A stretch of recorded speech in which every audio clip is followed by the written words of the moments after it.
Whoa, what's going on, guys? Welcome to Humanity's Last Hope. I'm Dorian. What's good? I'm Aaron. And we are Humanity's Last Hope, conversation-based podcast about any and everything. Quick word from our sponsors, Brown Shoe Fit, fitting the Midwest since 1910. Come in, get fitted, get measured for your next pair of comfortable shoes. Located at a bunch of different locations in the Midwest. And if you go to the Muskogee one, mention this podcast, get $25 off. And from our second sponsor, Anime Kills. Yeah. The hottest street and gym wear brand out right now. KZ. Yes, sir. Find your passion, find your focus, and find your true North Star. Anime Kills. And eliminate all those excuses. Let's go. Limiting beliefs, excuses, none of that around here. Yeah. So I'm going to pop us off. You know what I'm saying? Today's a special day. We got a special guest. It's a special day? A special day. I don't know about special. You know what I'm saying? We got our man on the podcast. I don't know about special. Yes, sir. Every day's a special day. If you know what I'm saying? You know, you got something, you got a purpose, you got alignment, I think so. That's true. Agreed. But Agreed. This man needs no introduction. My guy right here, you know what I'm saying? Certified entrepreneur, certified watch dealer, certified fitness trainer, man, he's certified gassing. boss. You dig? Gassing. I appreciate it though. Man got a lot of credentials, and we kind of want to make sure that we're getting to know our audience. They're getting to know us, and we already did the interview where you interviewed me, so this is going to be the one that we interview. Dorian Scotto, man. So let's go ahead. No, not enough words can introduce my guy, but who is Dorian Scotto, man? Let us know. Oh, going with that one. Yes, we starting off strong, baby. Give us some depth. Let's get it. Man, who am I? It's tough to answer. I don't know. I'm a lot of different things, I'm a human being. I'm a brother. I'm a friend, I'm a boyfriend. I mean, I'm a businessman, but those are all just kind of like superficial layers, though. Not entirely superficial. I didn't know and you know me, bro. Yes, we do. I do, but they don't. So that's why we're going. Well, I'm the type of guy like I just don't do well with like surface answers. Yeah. Like I just like those answers there, I just wouldn't be happy giving you guys. So I mean, at the end of the day, let's get the layer below that. I'm just I'm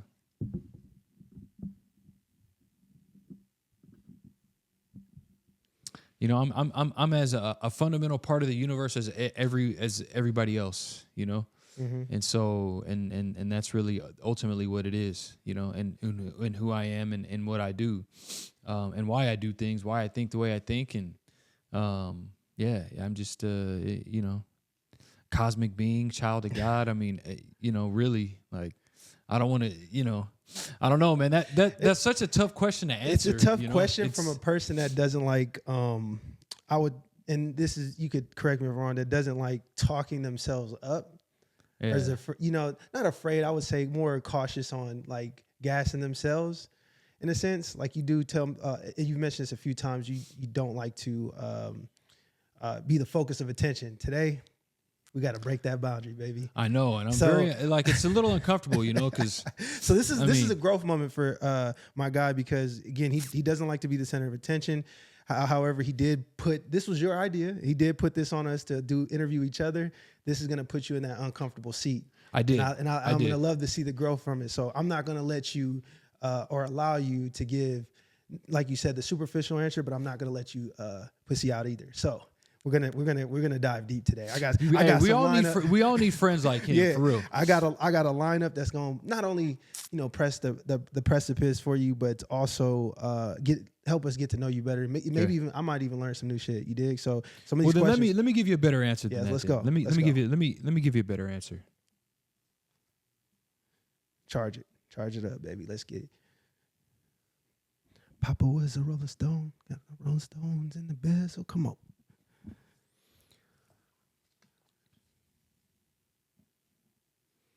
On one layer, I'm just a guy who's trying to figure things out like the rest of us. Uh-huh. But, some of the inner work that I've done, I'm curious by nature. I'm inquisitive by nature. I'm skeptical by nature. And so, I mean, really, I'm just someone who is looking to experience as much as I can and learn as much as I can and do as much as I can in this life so that I'm prepared for what the next life has in store for me. So that's who I am. I'm really just I'm just an explorer. Like, that's it. I love it. See there. I'm just an explorer. That's it. And you know, if only it was that easy, right? So I'm going to challenge you even more. So not only who is Dorian Scotto, what will he become?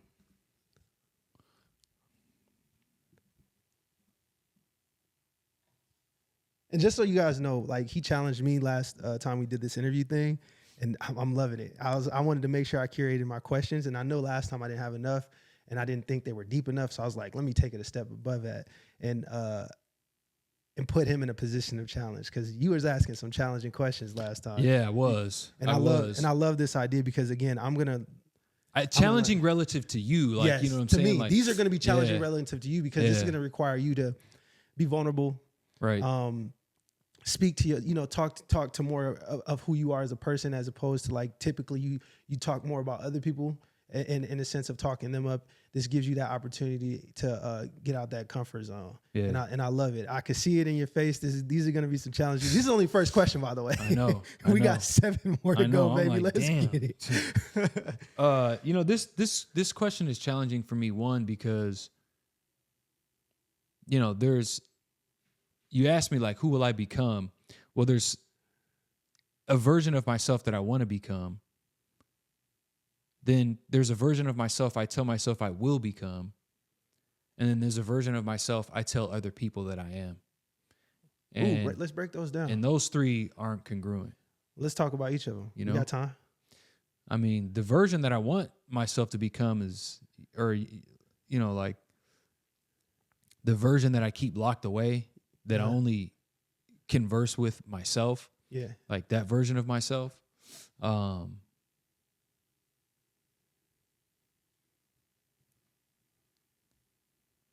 That version of myself is, he's an individual that is totally selfless and has given something to all of humanity that they can use perpetually, and then that I'll be remembered for. Not famous. Just I contributed, greatly in some aspect, whether it be,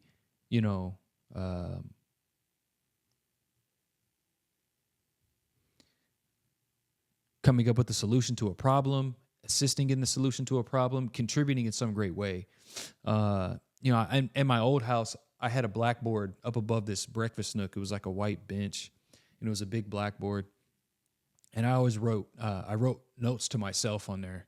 Mm-hmm. A lot of times it was just quotes that I came up with. And, I can honestly say I'm not motivated by money, and I know a lot of people are. I'm motivated by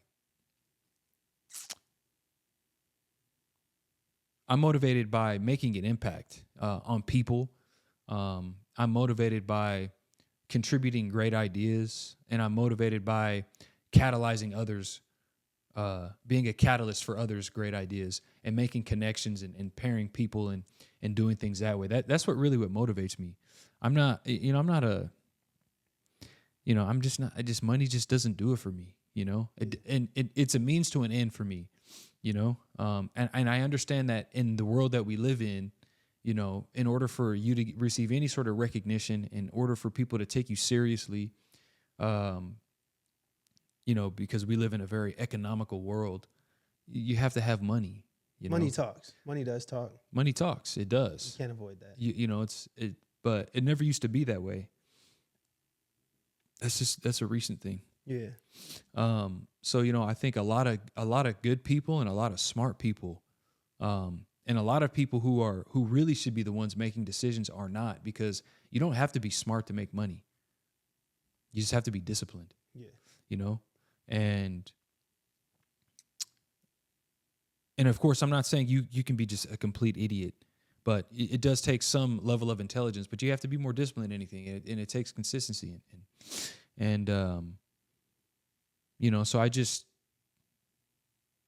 yeah, that's who I want to be. That's who I want to be. I just want to be somebody that, I'm going to be somebody that just contributes in a major way. What that is, I'm not exactly sure yet, but,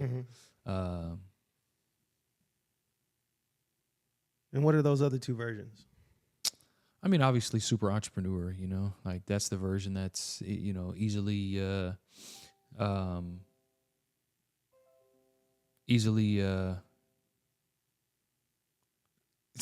have to cut that out. Laptop's going off. Yeah, the laptop's crazy off right now.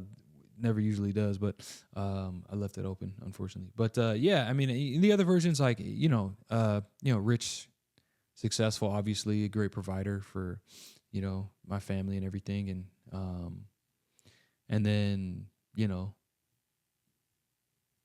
that is a version of myself that I communicate to others too, because that's like on the it's easier for me to communicate that, hey, look, you know what, I want to be an entrepreneur just like you, and we have the same aspirations and goals, than for me to communicate that other version to myself, just because it's just a longer conversation. I feel like, sometimes I think it's worthy to have those conversations with certain people. And you know what, and honestly, like it is, and I really need to switch. I need to start talking about the version that I actually want to be, as opposed to the version I just kind of want to be, Because I think what you're doing is, in those situations, you're telling them what you think they want to hear, as opposed to the things that you think they might not be interested in. And you did mention before you're afraid of like rejection, or you were at a point. Yeah. And so do you think that has something to do with why you come forward with that particular generalistic? Yeah, for sure. I was kind of like the weird kid growing up, and I was the weird one in my family, because I was interested in technology, and my brothers weren't, and no one in my neighborhood was either. Like I was like kind of the one like nerdy kid, you know what I'm saying? I remember one time, and this is a story I don't really tell people, but you remember Black Planet? Yeah. That dating site way back in the day? Yeah, old school, yeah. Yeah. So I remember I was in the public library with me and my brother, and when you walk into the library, it's expansive. This was like one of my favorite libraries. This was back in Beaumont, California. So you walk in, and there's the front desk, and then off to the right, it's just rows and rows of books. And to the left, you go down this ramp, and it always smelled like wet paper. You know what I'm saying? Parchment. Like, yeah, it always smelled like wet parchment. Because of the books and everything. And Beaumont would get more rain than it would other parts of Southern California. So it just kind of smelled like wet and damp, but it wasn't a bad smell. And then down the ramp, there's 3 computers, one here, and the screen, when you're walking down the ramp, you can see the screen, one here and one here. I always got this one over here, just because the screen was facing the back of the wall, and I always sit with my back to walls. Yeah. That's just, something that I do.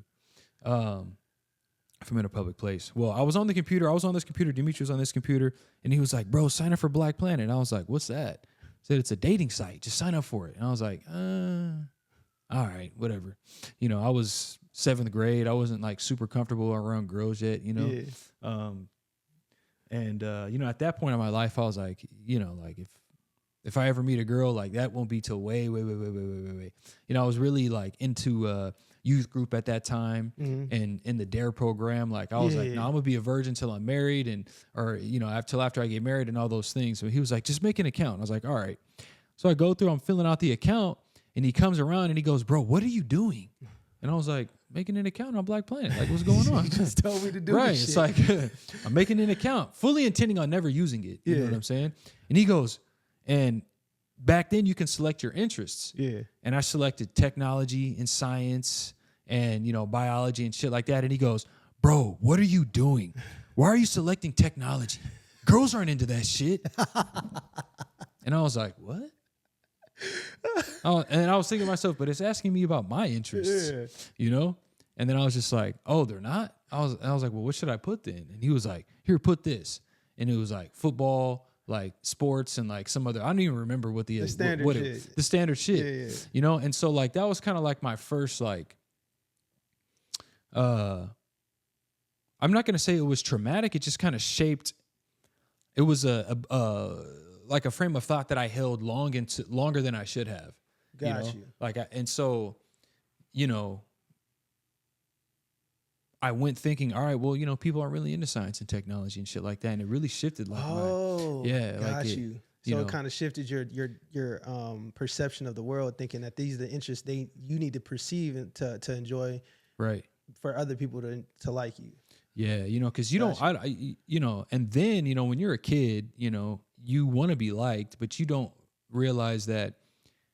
Okay, the need or the for you wanting to be liked doesn't mean that you have to go out of your way to be liked. Yes. You know what I'm saying? How you put that. And so that's what I did for a long time.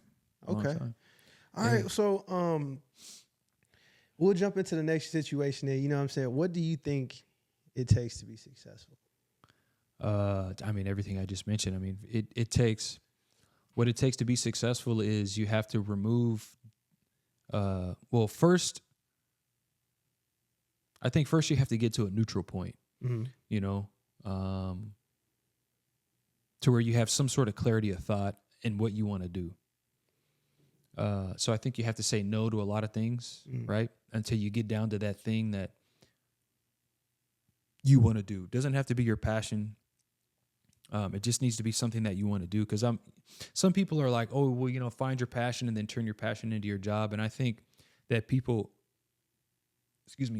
have an obligation to do what they're good at. So find what you're good at first, whatever that is. And then, work like hell at it, sacrifice whatever you can, and then read every article, watch every video, and just as much information as you can, and then put it all into action, and then stay consistent, and then don't quit. Got you. And that kind of rolls us into the next situation, because you previously mentioned, you wanted to do epic shit. Yeah. Right. And the word epic itself, it's not of the ordinary. It's not of the standard cloth. It's shit that stands out. Yeah. It shines through in tough periods. It's memorable. Mm-hmm. It's colossal in some senses, right? It's epic. Mm-hmm. And so, like, what does that mean to you? And what does that look like? Personally? Yeah, personally, of course. I want to be in terms of doing epic shit, I want to be the leader of I just want to be the face of a movement that I started, and contribute something to people. And I think I'm really kind of aligning myself with that in my thoughts and in reality. You get little signs, as you move through life. And I've been getting signs here lately just from other people, and what I've been doing and what comes naturally to me and what comes easy to me. And so I think, eventually, doing epic shit would be, leading a large organization, being the head of a large organization, a large group of people, and, creating something and designing things that people can love and enjoy and that help people. And obviously those two things may not be, those may not be the same product, right? Things that people love and the things that help people, but they could be the same product. Mm-hmm. Cell phone, for example. People love them. People love them. People need them, yep. Right? And it helps people. I get you. So, I get you. Something along those lines. And then, I think doing epic shit would be like training people to,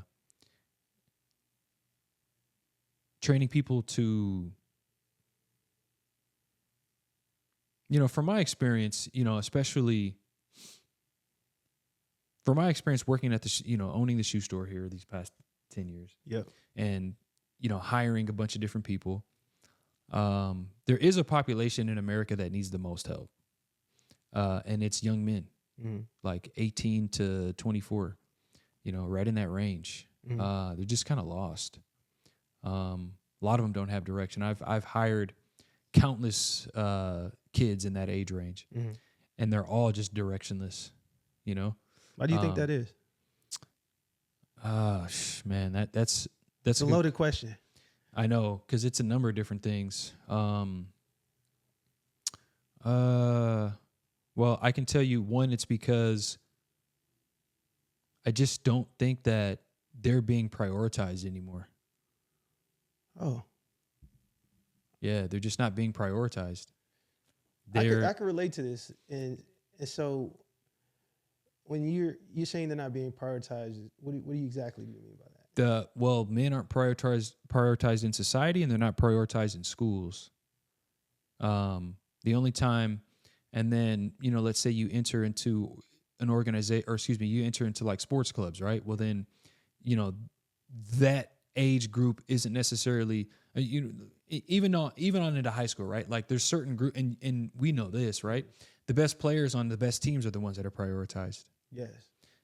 So, where are these people going to go? Where are these kids going to go to get any sort of encouragement, to get any sort of tutelage, to get any sort of, like have a conversation with somebody that, sees what they're capable of, and I see it all the time. It's one of my favorite things of the job that I do, is because I hire these kids and they have these talents that just show after a while, And I'll give you an example. I got a guy that's getting ready to quit here in 2 weeks. Yeah. Okay. And he's quitting because the job, he says, doesn't fit him. But what it is the job is uncomfortable for him. Yeah. And so he's going back to a job that pays him less because he's more comfortable there. Yeah. Okay. And now I've had some conversations with him. He's a work in progress. Yeah. But I hired him because he showed a talent for speaking, and a talent for sales, and a talent for thinking on his feet. In the interview, I challenged him. And so that's why I hired him. I mean, appearance-wise, needed work. Yeah. Big time. But I hired him because I saw a talent there that can be developed. And during his time that he was working there, he's only been there, I think he's only been there like maybe 2-3 months, working with me for 2-3 months. But he's already easily, like second or third best salesperson there. He's 21 years old. And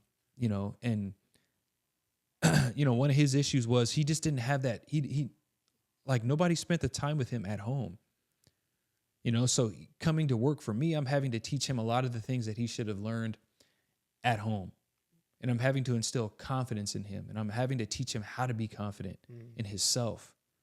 And you times that by, one kid every other household in America, and there's a real problem. One male in every household. I mean, his situation isn't unique, and this isn't a small town in Muskogee. Yeah. I can tell you of at least 4 others. Yeah. So I mean, 4 others in towns across America, 40,000 people or less. From let's say 40 to 50,000 people. How many towns in America? How many towns in America have 40 or 50,000 people? I mean, a lot of conservatively, let's just say 10,000. Yeah, a lot of Let's just say 10,000, tons. Yeah, I mean, countless, innumerable. And so you got to figure there's at least 10. So I mean, we're looking at a real problem of Yeah. And so and then those individuals, they get older. And it's really incredible a human's capacity for stasis, for just maintaining a certain level of comfort, and maintaining a certain level of living, maintaining a certain level of just stagnation, really. Ultimately, it's really incredible. And I've seen it firsthand how a certain level of existence people will accept out of comfort. Humans naturally love going to a comfortable space. No question. Safety is like one of the top priorities as a human being. It's ingrained in our genetics. Yep. And so comfort can lull you in those situations to where it might be more detrimental to stay in that zone because I can give you an example, right? You can live with like a pack of lions. or a pack of tigers, whatever, like the king of their environment, right? Usually they travel in packs because that's comfort and everything like that. And let's say they have a particular home base, right? You know, there's no more food though, but they don't go outside that comfort zone because of the dangers of the outside world. But if they don't leave those comforts, they wither. You know, they die. They don't they don't excel in life. They just stay there and pass away. You know what I'm saying? They don't thrive, don't build a family, don't grow, and you know, have a tribe of their own. And so I think us as humans, we get stuck in those situations, like for countless reasons. And I like that you touched on that whole topic about, you know, like men aren't prioritized, because it's crazy that you say that, because I think a lot of people agree, especially on the men's side. Of course, we're biased, but we have that experience and understanding. There's no situations where, like, well, there could be. Let me not speak. There's very few or rare situations where men are seen as unconditional beings. So regardless of what we offer or have to bring, we're loved still, right? For us, there's always something needed from us in order for us to be loved. Oh yeah. Chris Rock made a joke a long time ago. It's like a joke around a dog is loved unconditionally, a man isn't, type of thing. Like, you know what I'm saying? I know exactly what and you're talking the expectation about. is different for, you know, from family to family, of course, different cultures, but all around it's a lot of commonalities in it, to where without the man being able to provide something in an aspect, and we don't qualify. And so, or we're not treated as a priority, like you said, or we're deprioritized. And we're put in a space where we have to fend for ourselves. And I think that's what you're talking about with these kids. Like, they're pretty much fending for themselves. And in a space where, you know, these are high development periods. They're fending for themselves with no tools to do it. And no guidance. No guidance, yeah. you know? And so they're out on their own. And in some cases, not literally alone, but there's no structure at home, and there's no other structures around them, or, you know, no place where they could like insert themselves, you know, come into like a system one way and leave another way. There's not a lot like that around for boys, at least that what I've seen. No, there's not. And to touch on that, I like how you said, because it typically, as I got in my 30s, right, and I went through therapy, and I understand a lot more about myself, and just in general what is needed of, or excuse me, what is needed of myself, or what I need for myself, right? Yeah. And one thing I found out is, even if you're not physically alone, right, mentally, it's so much more important that you have that connection or ability to count on something, right? So, for example, you might have somebody that you rely on, you know, physically, right? That physically that person is available to you, but emotionally or connection wise, as far as the nurturing aspect, they're not. They could be physically sitting in the same room as you, but they might as well be in a different country, because you're not able to receive that factor that you're referring to. The best way I can describe it is just the nurturing factor, the ability to build up another person, like, you know, what you typically get from your family, your household, in the most part. But if you're physically with the person, I now understand that doesn't qualify you being receiving what you need to from that particular individual. It just means that they're there, and they could have created you, but that doesn't mean you're going to get the growth factor that you need from them throughout your adolescence, or whatever period you are in your life. And it sounds like you find a lot of pride and joy in kind of structuring that for some of these, and however it looks, whether it's entrepreneur, business, you know, development on their acumen, physique, fitness. It sounds like that's kind of something that holds true to you from what I'm getting from like your body language. Like, that seems like a passion of yours. It's 100% a passion of mine, because I'm that kid. That's why I know exactly what they're going through, and that's why I hire kids like that, is because I see myself in them. Mm-hmm. You know, like I was that kid. Yeah. I know exactly what they're going through. I know 100%. It's crazy. And so I know the path. I know the path that, like, to get to where I'm at now. Yeah. And I see how some of these kids look at me. They look at me like, you know, they're looking at like some sort of well, what do you know about what I'm going through? I know it. Yeah. Just because you're not just bearing it out day by day. Well, it's because it seems seemingly from their perspective, where they're at and where I'm at is some impassable gap. Yeah. Like a gap that can't be closed, when that's 100% not the case. You know, like, and so, and like literally thinking it, like I'm having an epiphany in real time. Mm-hmm. You know, because I was struggling with what I was gonna, you know, like create and give to people. And I said it right there, like there's no system for these kids to enter one way and then exit another. Mm. And so I just have to create the system for them. It's like it starts with the physical fitness. Yeah. Like that's where it starts, because that's where confidence is built. Mm-hmm. If you're able to walk and move and ambulate and run and jump and lift heavy things, and you get confidence in your body, then the mind goes along with it. Mm-hmm. Like, you know, the mind hasn't caught up yet. And so sometimes you achieve results that the mind isn't aware of. Like sometimes the mind has to catch up. 100% true. I've gone through that experience. You know, it's like, oh shit, like I'm here. You know what I'm saying? That exact experience. You remember a few, like one of the first episodes, yes. First, second one. I've gone through that experience, that exact experience. Like I was like working on myself individually as in physique wise and building that confidence and stuff like that. But my mind was still stuck in the old Aaron, the old me.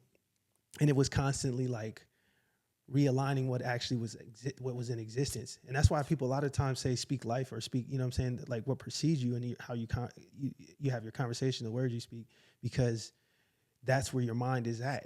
Like you're talking and you're thinking where your mind is at. And if it's not caught up to, you know, what reality is, there's a disconnect. And that disconnect like stagnates. Yeah, you know what? I think people fake care. Oh, what do you mean by that? I think, you know what? People fucking fake care, bro. You know, there's a lot of people that run around talking about, oh, you know, I want to be a champion for people and da-da-da-da-da. Yeah. But then you charge them for the shit that you want to offer. Oh, well, I should be paid for what I'm doing.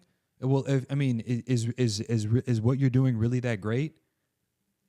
Your little shitty ass like program that you had ChatGPT designed for you.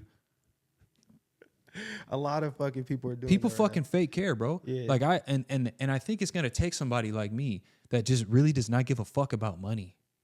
No, because here's the thing: there's larger goals. Yeah. There's bigger. There's things that we have to do, and we need people to do it. Literally need able bodies, and we don't have enough. There's not enough. There's not. Ask the smartest person in the world, the most forward-thinking individual on the planet Earth, Elon Musk. There's a natal crisis. There's not enough people being born. In America, the population is in decline. Like deaths outpace the births in America. Damn. And it's because there's so many other factors. Like, you know, testosterone is at an all-time. Like men nowadays have 30% less testosterone than our fathers. That's the lifeblood for a man. Like testosterone is gas, literally gas for men. 93. You know what I'm saying? Octane, high octane premium. Yeah. And it's because, and if you look around, we've got fat, out of shape, low confidence, soft men running around. And that is the truth. I'm not making fun of anybody. I see it. Mm-hmm. It's like, okay, you know what I'm saying? Like people need a true champion. I like how you put that. People need a true champion. Okay, all right, fine. You really care? Okay, then why are you charging the kids? Oh, well, we need to have some sort of payment barrier so that we know that they're committed to the process. Why the fuck wouldn't they be committed to the process? That's just a sales tactic to get people to spend money. Marketing. That's all it is. And I'm so fucking sick of it, bro. I swear to God on my life. I'm so fucking tired of seeing these soft-ass marketing fucks get on here and talk all this shit about pay. Shut the fuck up, bro. Like, period. I'm tired of it, bro. It's crazy. I'm so tired of it. You getting worked up because, nigga, the next fucking question, I swear to God. So tired of that shit. What excites you, brings you energy. And it clearly is this. It's clearly this. Because what brings me energy is, you know, I'll tell you what brings me energy. It's when people actually do the shit they say they're going to do and not, like, just do what's right. Like, people know the right thing to do. Yeah. Just do the right thing. Do the right thing. Like, what gets me excited is learning new things. just for the sake of learning it. What gets me excited is me accomplishing something personally in myself, and not like, oh, I had this goal of, I'm going to do like $2 million in my store, or I'm going to have this personal income. No, because that shit doesn't matter, because it's all material. It expires. Like, what sort of individual are you deep down? Most of that shit expires. That's what gets me excited is when I have the opportunity to tell the truth, and I tell the truth. What gets me excited is when I have the opportunity to help somebody when nobody's looking, and I help them.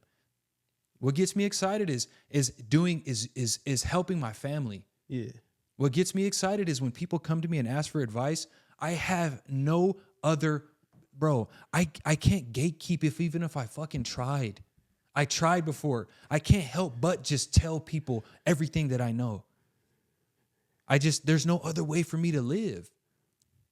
And that quality itself is so unique these days that you almost might stand out just from the simple fact. And you're a very fervent believer in, like, not only just putting yourself out there, putting the works out there, and knowing that at the end of the day you'll be taken care of, however that looks. Bro, and it's because of how I grew up. Like, I've literally had nothing before. Literally.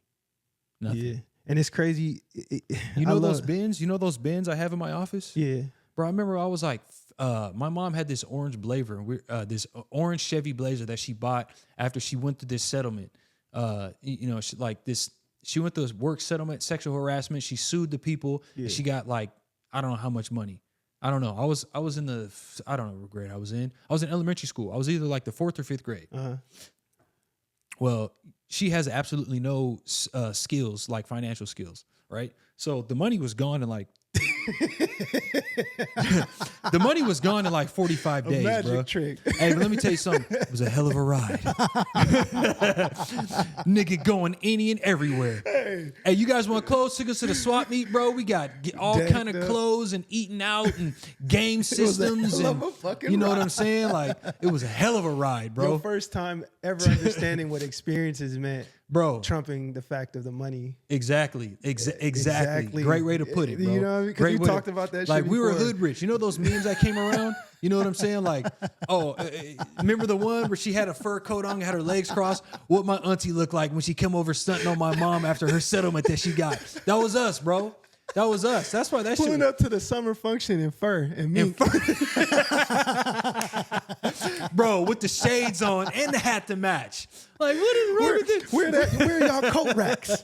Nigga, where are y'all coat racks for these minks? Bro. Man, I remember one time I was standing in line with my mom at the store. She opens up her wallet after she got the settlement. I'm talking big hundreds in there. And I'm like, damn. And she's so petty, bro. And she's thumbing through the cash, right? And she was like, and then she opens up her card. She goes, "You guys take MasterCard, right?" And I was like thinking to myself, Mom, you know good and damn well they take MasterCard.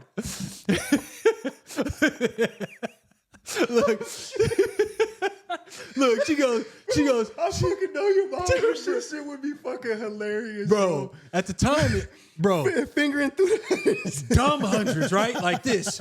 And then she goes, keys dangling off her fingers. She goes, "You guys take MasterCard, right?" And then she goes, "Yes." And she goes, "I'll just pay cash." Sometimes like, you have to pop out and show niggas. Damn, that's what I'm saying. She was out there popping, swiping through. Hey, looking just back to now, ask him about a MasterCard. Bro, line full of people. Had the whole line held up while she pettily thumbed through all this money that she had. Bruh, you got to be able to laugh at moments like that. The stupidity behind it, but it's so fucking. You can't write that shit, bro. Let me tell you something. I can just picture in a mink coat too. Bro, I'm telling you, sunglasses on. You know what I'm saying? Nails just done. Spending hundreds. Was she the type that, like, when she pulled out her money, did one of those little of course. Yeah, of course she did. Of course she did that, bro. Of course. Oh my God. But yeah, so I don't even know what the question was before that, but like, fuck what the question was. That shit was funny, bro. Bro, so I'm saying, but that's the point I'm trying to make, man. Like, those opportunities and those shifts and experiences can kind of make you understand, like, sometimes it's really just about the experiences. Yeah. Going for broke, and that's crazy because that brings us to the next motherfucker. Man, let's go. You always talk about risking everything. and being willing to start over. What do you think allows you to have that kind of courage? Damn near almost answered this shit already. Yeah, but to give you a different answer, like, a dichotomy exists within me where I care what people think and then where I don't. Because like when I do things, I'm always thinking about what people will think about me, but I do it anyway because I just don't like I care less. So one voice is louder than the other. Exactly. One voice is much more louder than the other, right? Which is fair, right? You know what I'm saying? And because like there's something freeing about like losing everything. Like why you get so? I love how you got too because it was almost not exciting, but those. Because there was a saying that I believe you mentioned somewhere along the like success or greatness is only worthy of those kind of willing to put themselves all the way out there. Right. It's only worthy for the people that are willing to risk exactly. it all in a sense, right? Exactly. Yeah. And there's something exciting about that, given that we've already experienced and know what nothing feels like. We've already gone through the tread and shit like that. So it's like it's not going to be a situation where, oh, I'm here, like I got to kill myself, or I'm here, it's like the world's ending, I'm gonna die, right? Nah, nigga, you was here before. You came all this way. Exactly. So you, and that's why they say a lot of people, when it comes to like people that never knew what that is, they go to the wrong route. Yep. Because of the fact that they've never experienced, they don't know what to do in those situations. But given that we know that you don't die necessarily, you know what I'm saying? It's not life threatening or ending in at that point in life. You've treaded another 10 years that, okay, well, it just means I got to run that shit back. Spin the block. You know what I mean? Right.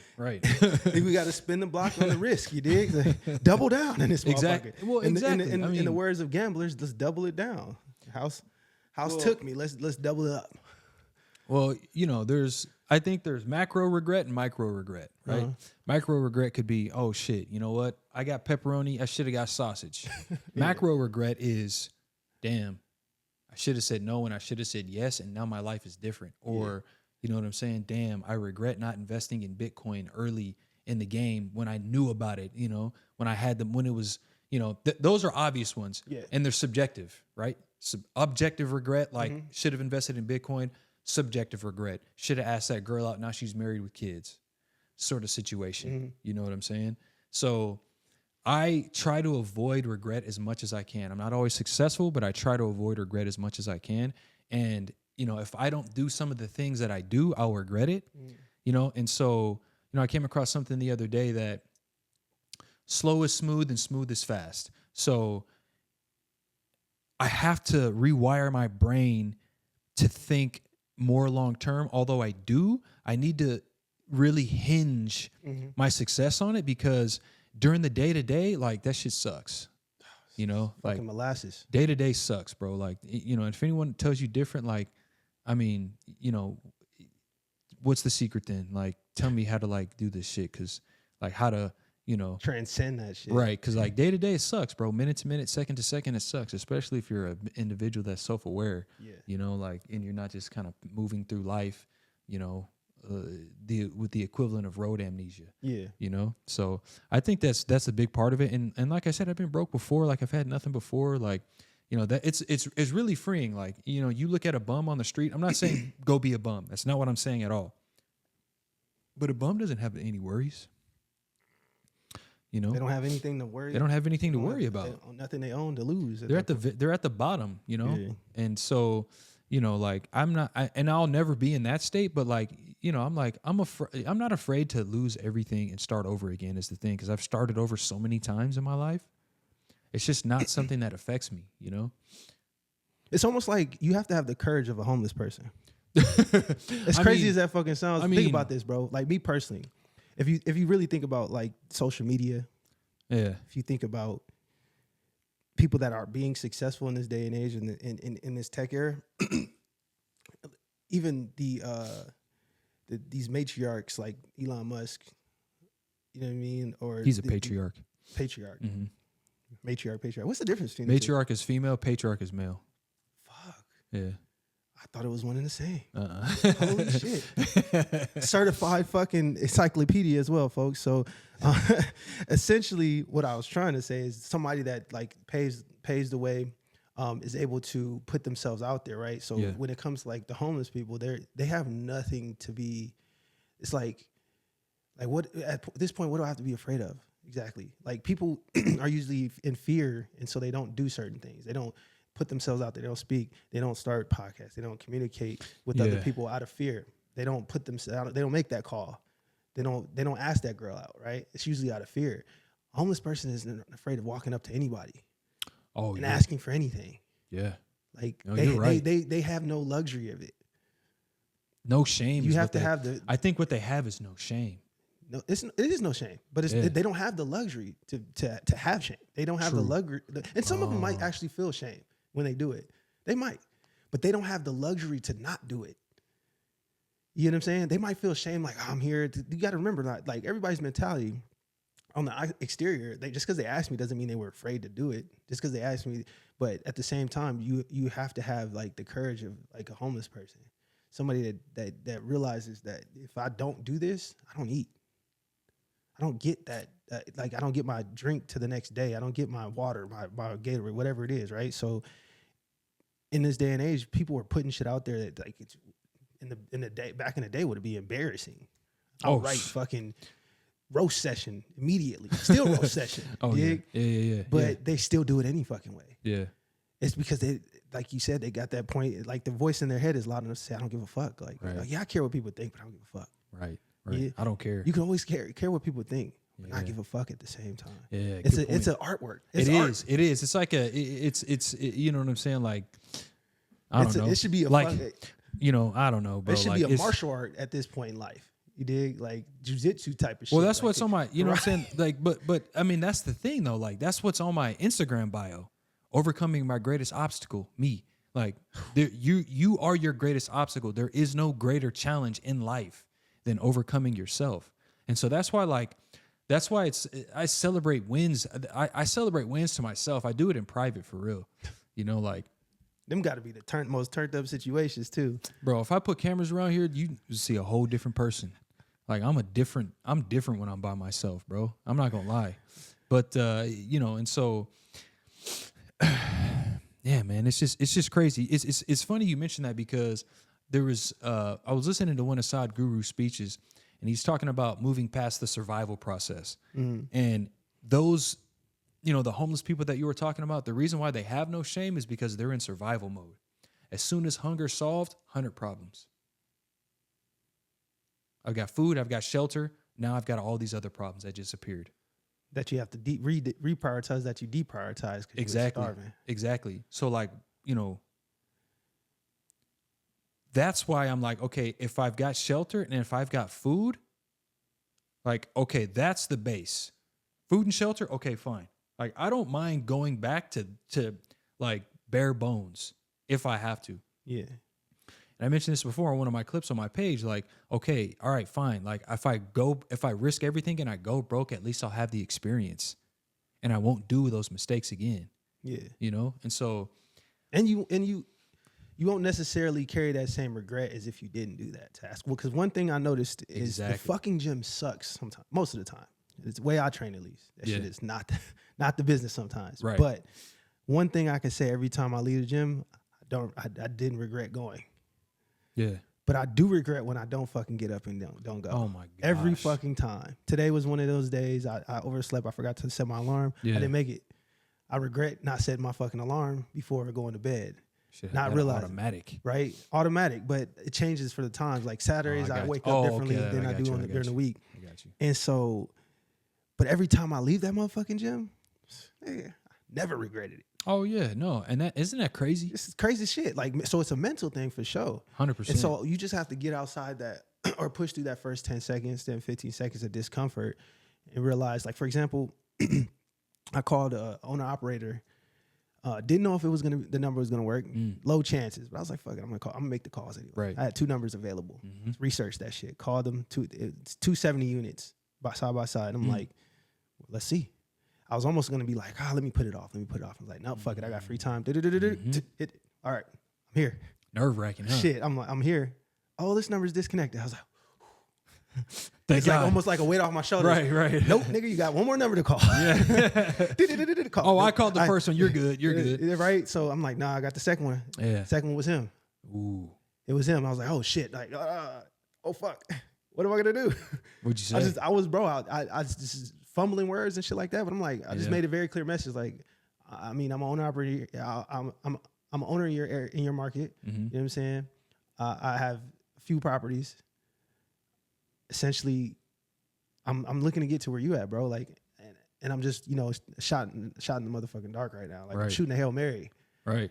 Hoping that I might get I don't know where else your to go, time. right? I mean, blah, blah, right? You never know. Because even 15-minute call, something, bro. 5 minute. I was hoping this was going to be 5 minutes. In and out that bitch. Just set an appointment and get out. Yeah. That's like. There you go. Yeah, I'm trying to make it as quick as possible. That's the point of it, right? I'm not trying to, build a friendship over the phone. Yep. Not starting off because he's a busy motherfucker. I can tell. Like, you own these, and the businesses I seen was going on when I was researching it. Busy motherfucker. So I'm like, I'm not gonna waste his time. Sure. Here's my purpose. Here's what I'm trying to do, and see if where it lands. Right. Mm-hmm.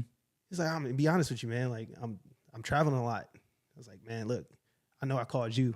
I'll make myself available, whatever it may be. Yeah. Just let me know. Yep. All right. He's like, all right, well, this is your number. I'll save it. And I'll reach out. He's probably not going to reach out. No, you have to. I have to have the courage to follow the fuck back up. So I'm like, oh, shit, I'm going to have to do it. Yeah. But if I didn't make the call, I feel like a pussy at the end of the day. Like, you pussy ass nigga. And that hurts, dude. bro. You have to sit with this shit, and you can't get it out. Like, it's not something you could just wash off. You dig? I'm gonna be the same pussy ass nigga tomorrow. Because you're gonna think about it. Because and I'm the next like, day, you didn't call, bro. And that's what we've talked about this before. That, bro. And that's the pain of regret, dude. It's worse than if like he just told me outright, bro, don't fucking call me again. Right. Then I would know.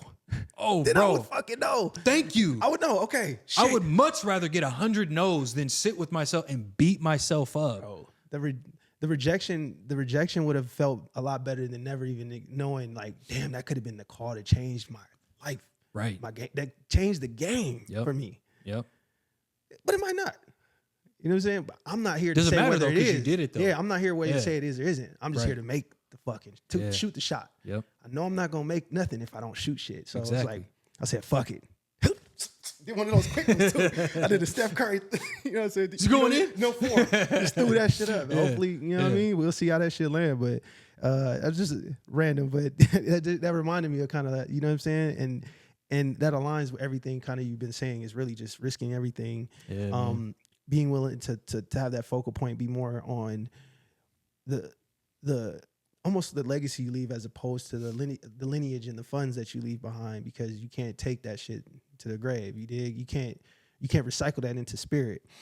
Exactly. And so you can't recycle that into spirit. So I like that. So what's something like controversial you believe in stand by? Controversial as fuck. The more controversial, the better. We getting dirty with it. Let's go. Something that I believe in stand by? Yeah, that's controversial. That's controversial? I mean, we kind of touched on it in the last episode. I was telling you about the Ryan Garcia comments. Like, I'm so for people's ability to speak their minds freely that I'll support anybody's ability to speak their mind. I support the right to do it. I may not support what they say. Yeah. I may be in direct opposition to what you say, but I still support your right to say it. Yeah. Because, and it's selfish, because I don't want my ability to speak to be muted or subdued or reduced in any way, because, and I told you why. I mean, yeah, and you can experience it in micro situations and again, macro situations, Let's say you're having a conversation with your girlfriend and she's on her phone, not paying attention to you. Like, it's a reaction of the soul. It's not anything physical. When you aren't heard, internal. When you aren't heard or listened to or deliberately ignored, like, that's why ghosting is ghosting is tough. Treacherous. It's treacherous. But I mean, like a true ghost. You know what I'm Yeah. saying? Especially when like there's some unresolved issues or there's like things that like you need closure in some way. That's obviously interpersonal, but on the grand scheme of things, like to limit one's ability to speak is to limit one's ability to think And to limit one's ability to think is like taking away what it means to be human. Because like thought, pure thinking, like the act of thinking is a voluntary, it's not involuntary like thoughts are. You know, it's a voluntary action of like, I can't really explain it. It's inherent in the soul, bro. No, that makes sense. I get what you're trying to say. Know? And so like somebody's gonna get it on this episode. You know, and so like that's really what I'll stand behind. I feel that. So what's a characteristic you have that some people would admire, but you don't like about yourself? I mean, like, you know, just my confrontational nature, honestly, like, you know, I mean, Laura was over there. Laura loves it, you know? She does. Yeah. You know, like I was, there was a plumber that came over to her house, 2 plumbers, because there's something going on with her pipes. Like her pipe broke or something's leaking, water's off. So the plumbers came over, you know what I'm saying? And I'm talking to him or whatever. Yeah. And she's going back and forth with the property management company because, you know, the property management company ain't on the ball. Like they set up the water mitigation people and then put the plumbers on the next day. So it's like, why not just set the whole thing up in one day so we can get the water back on and start using the water again. Yeah. You know what I'm saying? Well, anyway, the plumbers show up and, you know, the guy walks in. I was like, so what are you guys going to be doing today? And he was like, and he was like, I don't know what time this nigga's on. Well, bro, what are you gonna be doing today exactly? That's what I'm saying. I was like, are you guys just gonna do like a leak location? Or are you gonna fix? Like, what are you gonna be doing? I don't know, man. Like, you're gonna have to ask him. I was like, I'm asking you. Like, you're the worker. He was like, I'm just his helper. I was like, you don't know what you guys are doing today, then? I'm just like, what the fuck? He was like, no. And then he walks over. Hey, these guys got a question over here. I'm just like, what do you? It's like, bro, what the hell's going on here? You shook this nigga. He was not prepared for questions. He wasn't. I didn't even really come at him like that. He was just wasn't prepared. He was like, whoa, you know. And then I like, hey, man, hey, they just paid me. And then I go down, and then like he's down under the house, right? And I don't even know why I said it. I was just like, scream down in the hole. Like something told me to do it. And so I was just like, I go down there and I go, hey, you find Narnia yet? And start laughing. And then she goes, what did you say that? She starts laughing too. So I'm just like. So when you say controversial or confrontational, you more mean you're willing to speak to an issue or problem. Remy's great at that. I'm not really like, I'd rather just say fuck it and just move on and then kind of figure out another solution. Remy's like, no, like this needs to get solved now. I'm gonna call right now to make sure it's solved right. And I'm like, damn, bro, like let's just let it simmer. I'm more situational than that. Like you know, like and situation, nigga, that shit was not situational. She just came at the plumber left field. You knew you was going like strategically in as soon as this nigga hit the door. What pissed me off was like, bro, how do you not know what's going on? Okay, I get you're the helper, but he didn't give you the game plan. That's what I asked him. I've seen you in action too. I've seen you in action with the movers, but it's crazy because like you and Remy have that similar characteristic as far as confrontational. I get what you mean by it because when you first said confrontation, it means you're seeking out issues, but you're really more willing to speak to a problem that exists that you need to get handled because something came, confronted you in this situation. I get it, you right. That's crazy. That is an admirable thing because I do admire that in Remy as well. Yeah, well, it's just like, come on, man. Like, what it stems from is like, just, dude, have your shit set up. You know what I'm saying? Like, hey, be ready to go. Like, it made absolutely no sense to me. I was so shocked. I couldn't believe came ill prepared. He was like, come on, bro. We'll wrap it up with this last question. And on a light note, bro, this has been a funny ass interview. I ain't gonna cap. I really appreciate it because this is some things I've learned about you. This is that conversation vibe, bro. Okay, for real. So there's no secret you've increased your interest in anime. You know what I'm saying? Not even just fucking with the brand the last few years. An anime question. Yeah. All right. So it's not gonna be the ones you hit me with. I ain't gonna fuck with you like that. That was fucked up of you. What drove that and what drove that interest and was there an impact? So one, it's a 2-part question. One, what drove that interest in anime? Yeah. And then what was the impact you got from it? What did anime give you? Man, okay, so I like the second question. I'm excited to answer that second question. Because I think it's going to be an argument for anime, especially for some people who are like, averse to the name anime. Like anime, it's like I know the name carries a certain connotation to it, but like get over the name and like dive into it because it's truly like a true art form. Yes, there's no question about it. I mean, it should be displayed in museums. It needs to, it'll. I don't think it's getting its just respect nowadays. It 100% needs to. But so what was the question was like what drove the interest? Yeah. What drove that? Man, I've just been a cartoon guy. You know, like when I was a kid, I mean, loved cartoons from Static Shock to Silver Surfer to X-Men to, you know what I'm saying, Pokemon to, you know what I'm saying, all the cool shows, Rocko's Modern Life, Doug, like Street Sharks, you know what I'm saying? I'm going back in the vault with Street Sharks, you know what I'm saying? So like, you know, and when those shows went off, there was always a certain element to them, right? Where there was a hero and villain dynamic. Yeah. Multiple personalities on the hero side, multiple personalities on the villain side. And within those personalities, you know, especially for me, because I was a latchkey kid and, you know, I was raised by TV. My mom would go to work. She would lock the door. It was an old phrase, latchkey, you know? And so, you know, where I was essentially raised by TV, you know?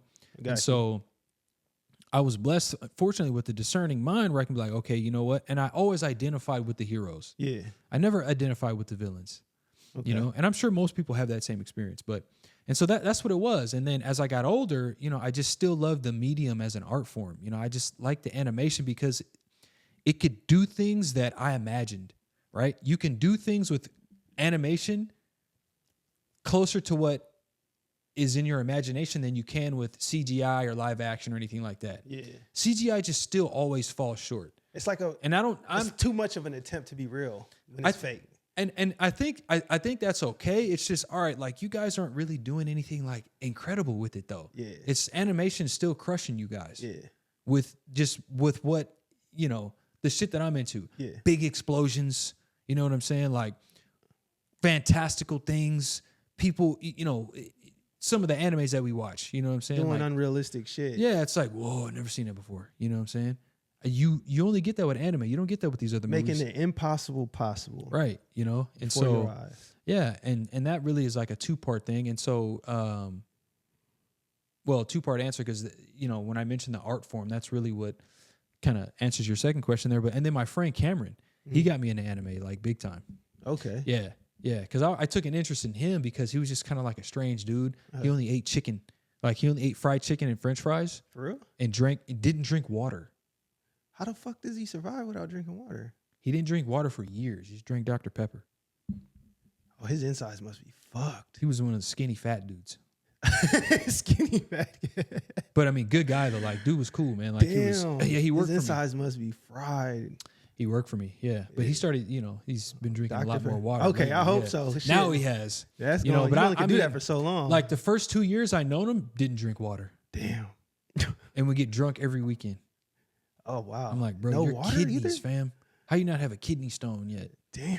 I know, right? But anyway, so he got me into it, and he, you know, recommended a couple good animes, and I was like, damn, I didn't realize it was like that. You know, turned you up. Turned me up. So what was the impact? The impact was just, you know, I just got a greater appreciation for it, and it gave me something to connect, to use to connect with other people on.